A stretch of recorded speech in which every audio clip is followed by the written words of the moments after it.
Welcome back to another episode of Checked Out. I am Alexa. Hello, and I am Jennifer. And we're back again here in the month of December to chat about some of the best things that we have been reading, watching, listening to in the past month. Reading. There's been some pretty good stuff that came out in November. Yes. Then some really good, some authors that I was excited to see that had a new book out, so I'm glad. Yeah. So maybe we should get started. We did that classic Jennifer and Alexa thing, and we actually ended up reading accidentally the same book again. Yes, which I think we're on the same mind path. We're on the same graphic novel wavelength. Yes. We definitely like the same type of graphic novels for sure. Yeah. So we both ended up reading Fangs by Sarah Anderson. Yes, which was so cute. It's super cute. You've probably seen her art around in memes, in her comic. She's released a lot, just like funny little comic strips. Wasn't one of them called Herding Cats? I believe something to that effect. Yeah. It's Sarah Anderson is her name. I'll Google it real quick, and you can maybe give a little rundown of Fangs. But what's interesting about her stuff that you might recognize, they're sort of not very stylized drawings. They're very, I don't know. Her webcomic that she's famous for is called Sarah Scribbles. Yeah, Sarah Scribbles. So yeah, you probably, Adulthood is a Myth is one of her graphic novels that came out. It's like a cute little stylized girl, and she's got very messy hair, and there's usually a lot of cats involved. Yeah, there's always cats involved. So yeah, very cute stuff. This was a little bit of a departure from that stuff. Yeah. Kind of. It's sweet, but it's a little more adult. It is, yeah. I think it's an adult graphic novel. It's shelved in the adult collection, but it's called Fangs, and it's just like these sweet little one-page comics about a vampire and a werewolf who are dating. Yeah, that's it. That's all you need to know, and it's so sweet. It is. They have a very sweet relationship, those two. And they do, yeah. And it's exactly kind of what you would think. There's a lot of like vampire jokes about like the sun, and there's a lot of dog jokes because he's a vampire or he's a werewolf. So yeah, it was super cute, very fun, sweet little like. And a really quick read. You know, it was a good little pick me up. Yeah, and it was just like, oh, that was so much fun. Yeah. It was super cute. And I just picked it up by chance. I was shelving in the adult section, and that's how I found it too. Yeah, I was shelving. I was like, this looks cute. Oh, Sarah Anderson. And then, amazing. The funny thing is, I got it all the way to my house and looked at it and saw her name and was like, didn't put two and two together. It didn't even seem right to me. And then I was like, wait a minute. The art is much more refined in this. The art is it's really lovely. I mean, she really can draw, which I feel like that's kind of the Allie Brosh hyperbole and a half thing. Yeah. Where it's like purposefully bad, but like you have to be good at drawing to draw. To draw bad. Like that. Yeah. Like, because it's done on purpose that way. Like, it's sketchy on purpose. Yes. Because it's Sarah Scribbles. Yes. So it has that sort of style. Yeah, there's like intent behind it. Yeah. A real fun, just a real quick, lovely, like a nice relationship those two have. Kind of thing. Very cute. I loved it. I thought it was great. Mm-hmm. So what have you read recently that you enjoyed besides Fangs? Well, I read John Banneville, who is an Irish author. He wrote a book called Snow. It's a mystery. I really enjoyed it. It's such the way he writes is very descriptive. And so the character, his name is Detective St. John Stratford.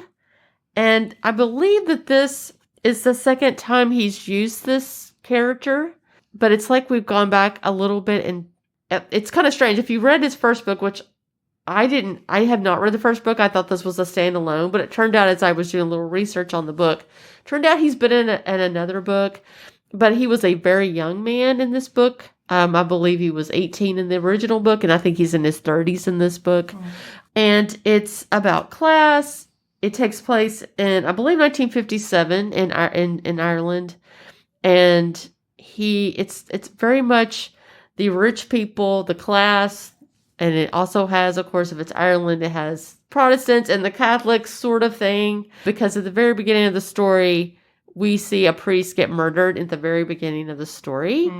And it is very Agatha Christie-like in that the body is found in the library. But the book is fantastic. He won the Booker Prize. Not for this particular book, but he has won the Booker. And he is considered Ireland's greatest living novelist. And so he's written some really wonderful books. Okay. So if you've never heard of him or need someone new to read, in the mystery genre, he is someone to look at. I feel like Irish authors are really killing it. Like between him and Sally Rooney, like oh my gosh, yeah. Irish fiction is having like and she's fantastic. Oh my gosh! If you have not read Sally Rooney's books, then yeah, you should check her out too. If you liked Hulu's Normal People, then read the books because they're really good. yes, definitely do. Yeah, Irish fiction is amazing. So yeah, give him a try. What I loved about it was the way he describes even like the way they wear their clothes. To the buttons and to the tweed and how, I mean, it's so amazingly descriptive. I was like, wow, this is so cool. So anyway, he's fantastic. So if you get a chance, read Snow by John Bandeville.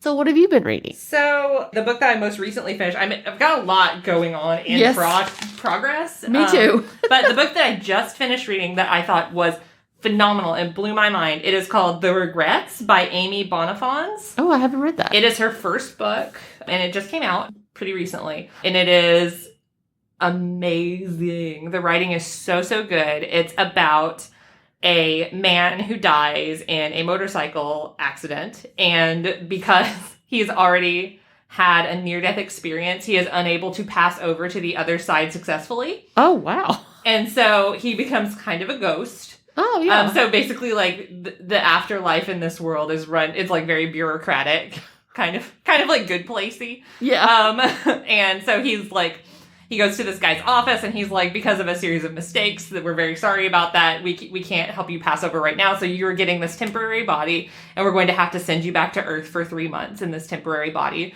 Don't talk to anyone. Don't do anything weird or else you might have regrets. Oh. So they sent him back, and he's a ghost. And, of course, he does end up talking to people, and he does end up, like, getting into a relationship with this woman who is a librarian, actually. Of course he is. Really good librarian jokes in this book. It's really good. It is not, like, a cute, cuddly story. It is not, like, a heartwarming ghost story, because, again, there are regrets. Oh, boy. Okay. It's so good. The writing is phenomenal, and it is told in parts. So it's broken up into sections, and she switches perspectives. So you start in the perspective of the man who passes away, then you jump into the head of the librarian that he meets. You, for a while, spend some time with the librarian's ex-boyfriend.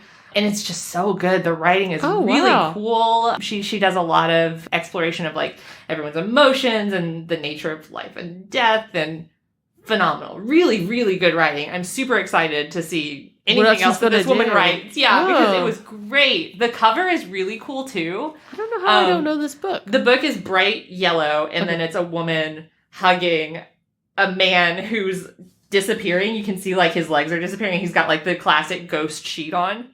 Oh. So it's a really cool, it's like, that's what caught my eye initially. I saw that cover and I was like, I have to read this book. What is this book? Yeah, and it was really, really good. It's one of those cases where judging a book by a cover really worked out for me. Yeah, sometimes that really does work. Sometimes covers tell you a lot. And I was like, I need to read this weird ghost book. I want this. Well, I think we were both drawn to odd things. We're both creatures of like, oh, that's weird. Yeah. I want to read that. It kind of gave me Karen Russell vibes. I'll read anything that Karen Russell writes. And it was kind of that same nature of like weird, incredibly unlikely situations, but it's just like grounded in very real human emotions. Yeah, that's cool. It was really, really good. I love that. Mm-hmm. I have to try. I definitely want to read it now. It was, would recommend. It's short too. You'll blow through it. Yeah. Oof. That's a good one. I'm excited. So I'm currently reading The Searchers by Tana French. I actually just started it. So far, I love it. I believe it's a standalone. I was going to ask, is it part of the Dublin Murder Squad? It's not one of those. And so I don't want to say too much about it because I haven't got too far into it. But it's about a man who is basically redoing a house. And I believe had been a policeman. Maybe he's retired. It looks like he's from America. And he was a policeman in Chicago, and now he's living in Ireland, and he's refinishing a house and just sort of just enjoying this process of working on the house.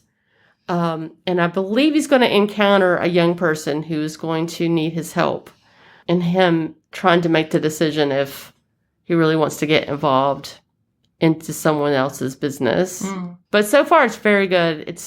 She's a really phenomenal writer, so So far, so good. I think everyone's going to like it. I don't think that Tana French fans are going to be I don't know that Tana French has, like, had a misstep yet. Like, I've never heard, like, oh, I was really disappointed in that one. She's got, like, 8 or 9. She has so many books out, and I feel like all of them have done really well. Yeah, like, everyone likes them. Yeah, I don't think I've ever heard someone say, I didn't really like that one. No, I think that they're pretty universally beloved. So I think she's just a good writer. Yeah, and that's great. Yeah, exactly. This is solid. And I think it's funny because isn't she from Ireland too? I believe she is. Yeah, and she's not from Ireland. I mean, she sets her books. She sets her books in Ireland, but I would imagine she is. But I don't know if she's Irish or not. Now that I say that. Yeah, I'm not sure either. I don't know I just know that her books are set there. Yeah, but anyway, this is weird. I didn't mean it to be an Irish. I told you, Irish fiction is just like it's real good. I didn't even think about that. Yeah. I was like, well, wait a minute. It's just really good. It's a theme happening to me right now. So do you have anything else you're in the middle of? I did. Now? I just actually yesterday, I had been on the waiting list for this book for a pretty long time, and it finally came in for me. And it is Margaret Atwood's new poems, and it's called Dearly. I had read a few of her past poetry books, and so I was really intrigued to see what because she really hadn't touched poetry in a while. Yeah. What I got from what I read, it seems very much like she is on it felt very much like we were most of the poems were about death. So, and I'm like, okay, well, I could see that. I mean, I believe she's about 80 years old now. And so it's a lot of reflection. So it's interesting to see her write a poem, but they're so sort of descriptive, like her novels. More like prose poetry. Yeah, so it's you get a lot. I don't know. I feel like they were pretty good. Nice. So far, I've enjoyed it. It's so nice to just like read some poetry every now and then. Like it's kind of like short stories where it's like you can just. I go through periods of time where I'm very intrigued by poetry, and I will just gobble up as much as I can, and then I just get a little burnout, and then I'm like, I can't do it. It requires a lot more. I think it requires a lot more thinking than novels. Yeah, because people think, it's short. It's just a poem. Well, no, it is. But if you really want to get into the mind of what they're trying to tell us, you really need to pay a little more attention. I also revisited a book that had been a long time since I had read, and I just happened to be shelving and saw it on the cart. And it's Ariel by Sylvia Plath. And oh my gosh, I'm such a Sylvia Plath fan. She's so good. Yeah, me too. It's so like, I feel like it's kind of a cliche, but she's like legitimately really good though. Yes. There's nothing wrong with us being fangirls. Oh my gosh. But I had been a while, and I believe this is a revised copy. I think it's like the 25th or anniversary, or no, maybe it's 50. I don't remember what anniversary it is of this particular book. So yeah, revisiting Sylvia Plath I'm always like, oh. It's kind of like... I have to go back. I got to see Sylvia. Yeah, I think it's kind of like Emily Dickinson, where it's like you can always go back to it, and it's just as good as it was when you read it the first time, and you can kind of come away with new stuff every time you go back to it, too. And that's exactly what... I mean, just seeing it was like, oh, I have to take this home with me. It's just weird. I have a copy of her journals that they published. Oh, yes, and that is so fantastic. They're really, really... I feel like kind of... weird about having it, but it's just like they're really good though. Yeah, because you're like, this is her inner thoughts, and this is like I feel that way about any journals that are published. Yeah, especially when there's a lot of things in there that I'm sure she would have not wanted people to know. Classic Ted Hughes. He's going to publish it anyway and take out all the stuff that made him look bad. Gosh, that man, I swear. Not a Ted Hughes fan. Not a Ted Hughes fan either. Sorry. Is anyone? Not if you care about her at all. Yeah, exactly. You wouldn't be, I don't think. But yeah, so that's kind of where I'm in a poetry sort of Irish mood. Yeah. So I'm in the middle. I finally got in A Deadly Education. Oh my gosh, I'm glad you finally got it. Oh, it took forever. It's wonderful so far. I'm only like 100 pages in, but it's delightful. You're like, yeah, it's finally here. It's great. It is the dark female-led Harry Potter that I was led to believe it would be. It's super fun so far, but it is dark. It's much, much darker than her previous novel. I mean, Spinning Silver, I guess, was a little dark, but Uprooted is super fun. So yeah, it's really good. I'm loving it. Naomi Novik's a wonderful writer. It's funny, after you and I discussed her books and you were excited about it coming out, I went back and I went and sort of was looking, just wasn't specifically looking for her, but I somehow stumbled upon someone mentioning it on Goodreads. Like, well, if you like this, you might like this kind of a thing. And I noticed in some of the reviews, now I don't know, you're really early into it, but I noticed some of the people in the reviews were a little disappointed, and I'm wondering what you're going to find at the Interesting. end. In A Deadly Education? Yeah. I do feel like it's a big departure from what she has written. Maybe that's what they're upset about? Like, this is, I think, the first thing in modern day that she has written. Because, I mean, Spinning Silver and Uprooted are both set in kind of like these fairy tale worlds, like fairy tale versions of Poland, Russia type retelling. Right. And then she has her Temeraire series, which is like long. It's like 12-ish books long, I think. And it's like about dragons being used in the Napoleonic Wars. So that's a lot going on there. I feel like all of those kind of track, like dragons and magic and all that stuff. And then this is like set in present day, kind of like a spin-off of Harry Potter. I got so I kind of would understand why people who like Naomi Novik might be like, this isn't what I really signed up for. Where's my fairy tale elements? And maybe that's it. I mean, so interesting to see when you're finished. Have you read any other of her stuff? I've only read. No, I know who she is. Okay, but I have never read anything by her. Okay, Uprooted is delightful. I don't love this as much as I immediately loved Uprooted. When I started Uprooted, I was like, I'm in. This is it. This is a great book. It caught me immediately. And I'm having a really good time reading this, but it didn't just immediately grab me. She has a lot of world building in all of her stuff that I read, because she has very high concept standalone books. So she's got to do a lot of work. Which I like. Like, part of me wants to know the background of everything, and I want to know why that's there and what's happening there. I think that she did a little bit of a better job with the world building in Uprooted. I think that she let things kind of unfold more naturally than she is in this. There's a lot of heavy world building right up front in A Deadly Education. But maybe this is, like you said, a little bit of a departure in that this is modern. And this is today's world. And it's very obviously, I don't want to say a parody of Harry Potter, but it's very obviously inspired by Harry. It's a bunch of kids at a wizard school. It's obviously inspired by Harry Potter. But see, of course, we both loved Harry Potter. Yeah, so, exactly. It's very much dark Harry Potter. I definitely want to read it. Yeah, I love the stand. It starts with the main character of A Deadly Education, Galadriel, is being saved by this universe's Harry Potter. And she's just super annoyed about it. She's like, ugh, this guy, chasing a monster into my bedroom and killing it, and now I have to get rid of this monster, this gross monster they left here.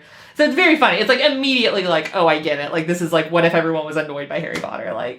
Fine, great. Which I think is kind of a cool concept. It is. It's very. I'm having a fun time reading it. It's very enjoyable. So you'll have to let me know. Yeah, I am interested, and I do want to read it. And it is the first book in a series. She's got more planned. So I'm definitely intrigued. Yeah, it's very fun so far. And then a couple other books that I have checked out. I haven't started them because I'm trying to blow through. I know that somebody's waiting on A Deadly Education, so I'm trying to blow through it real quick so I can turn it back in. I also have checked out When No One Is Watching by Alyssa Cole. Oh, yeah. That book's on my list to read, too. Yes, I'm super excited about it. I don't know if this is her first thriller. I know that she usually does, she did the An Extraordinary Union series, which is, kind of a spy, mystery, romance type mashup set during the Civil War. She's done a lot of romance novels. And so this book is a thriller about the gentrification of a New York neighborhood.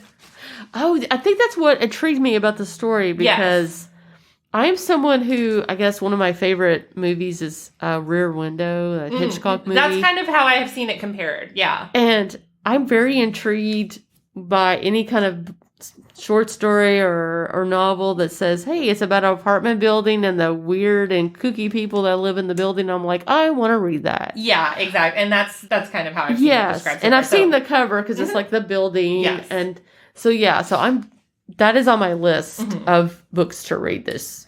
Hopefully, maybe I'll get a copy by Christmas, and maybe that'll be my that'll be my Christmas read or something. Right. I haven't checked out, and I read a few pages just to kind of see how I liked it, and the writing's really great. I mean, Alyssa Cole's a great writer, so I'm excited to read that. The other book that I have checked out, which I actually found, I believe, on NPR's annual Book River that they do, whenever NPR does the big like graphic of all of the best books of 2020. Love looking at that every year. And this book is called Conjure Women by Afia Atakora. Oh, okay. And I basically don't know anything about it except that it was like nominated for tons and tons of awards. NPR loved it. It was longlisted for the Center for Fiction's first novel prize. Wow. Everyone loves it. And so I was like, I gotta get in on that. I want to read this book. Basically, the short, like, kind of one sentence description is: a mother and daughter with a shared talent for healing and for conjuring of curses are at the heart of this dazzling first novel. So it's like mother, daughter, magic. Like, I'm in. Sold. That all sounds great. You're like, this is perfect. Yeah, that's right up my alley. I'm into it. Let's do it. Let's do it. Very excited to read those once I blow through A Deadly Education. Because I know someone's waiting. I'm sure the other people are waiting on the other two. Oh, also, yeah. But I checked them out after, so I have a little bit more time on those. I'm sure someone's like, okay, who has this book? That Alyssa Cole book for sure has a deep hold list. I know it. I know. I'm not going to probably get it in time for the holidays. But, I don't know. We'll see. I'll get through it as fast as I can for you.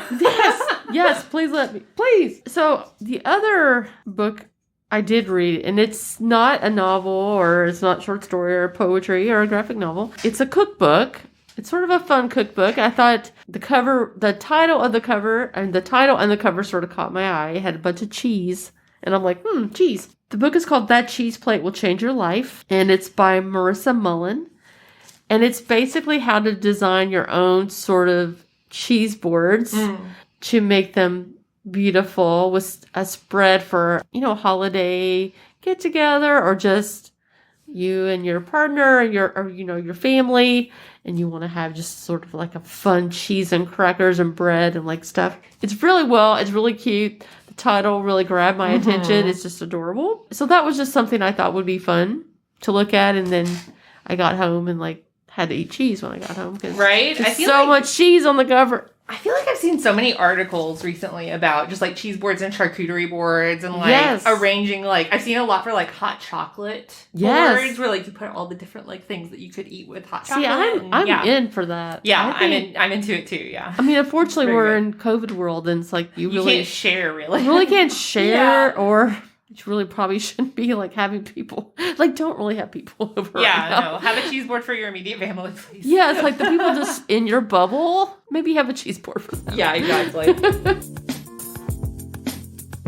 But related to that, another one of our weird, we listen/read the exact same things and we don't plan it. We've also been enjoying the podcast Home Cooking. Yes. Hosted by Samin Nosrat of Salt, Fat, Acid, Heat fame.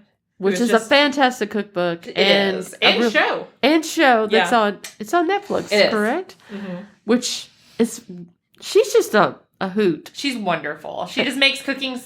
I feel like she's kind of like Emerald, like back in the 90s, where it was just like, she just made cooking look so fun. And you're just like, I want in on that. I want to have fun like Emerald and Samin. Yeah, because she always has this smile on her face. Yeah. She just seems very bubbly. She seems like one of those people that would, if you approached her and said, hey, tell me about, or what can you tell me about this? She would be like, oh my gosh, let me sit here for an hour and tell you everything about it. Yeah, she like wants to make cooking accessible. Yes. She wants you to be a better cook. Yeah. And you can do it. One of my favorite episodes that I just listened to, it came out in October, and the title of the episode is Fronds with Benefits, like a palm frond. Fronds with Benefits. And it guest stars Jason Mantzoukas, who is one of my absolute favorites. He's a delightful actor. He was on The League, and he does voices on Big Mouth, and he has his own podcast with Paul Scheer called How Did This Get Made? He's very, very funny. So yeah, that's a really good one. And he's a novice cook, and Samin is helping to make cooking more accessible for Yeah, and it's fun. Just the entire podcast is just fun. Yeah. And you'll learn something too. Yeah. And yes, she's a delightful person. Here for the food content. Yes. This is so nice. Talk to me about food. Let me watch food. Like, that's pretty much been my life lately. I am the Great British Bake Off. I had to watch that and I was slightly disappointed. Oh, really? I haven't watched the newest season. It's good. Mm-hmm. There was something about it just did not seem like how it usually is. I can't put my finger on it. I still miss Mary Berry. Oh my gosh. I love Mary Berry. I miss Mary Berry, but I miss Sue. Yeah. Oh my God. I hate to be that person. I love Noel Fallon. Like, it's oh my gosh, I love him. Yeah. I just miss Mary Berry mostly. Yeah. Yeah. Paul Hollywood was still Paul Hollywood, so it was all fine. He's just so fun with Mary. That's the thing. It's they were so good together. Yeah.